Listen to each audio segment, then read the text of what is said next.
po mga hepe natin. Tayo ay mayroon ditong Nissan Sentra. Ito po ay pag in-start sa una wala, pero sa pangalawa andar po siya. Yun po kanyang problema.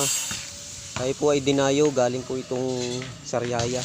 Yan, Nissan po yan. Tapos po ay wala po tayong scanner na pambasa dito. At hindi kaya nung software nung ating scanner na maliit.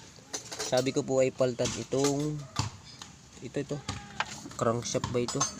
Crankshaft, pinabili ko po siya sa Lazada. Ngayon, pagkakabit nung may-ari, ganun pa din. So, dinala po dito sa atin. Tiningnan ko po yung crankshaft. Ay kaparehas po pala. Ayun, pagkabit po. Ito po ang naging problema. Okay na po siya. Sige, Chip. Pa-startin mo ito. Sige. Ayun po. Siya po ay one click na. Dati po ay dalawang click bago pandar. Mahaba po redondo. Yun lamang po. At magandang hapon po sa ating lahat. Ano po? Sinare ko lang po. Ito po yung naging problema. Parehas po siya ng camshaft tsaka crankshaft. Parehas po siya.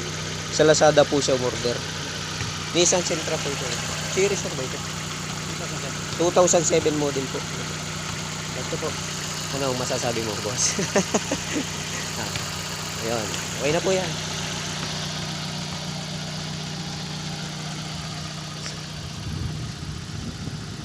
Puging-pugi.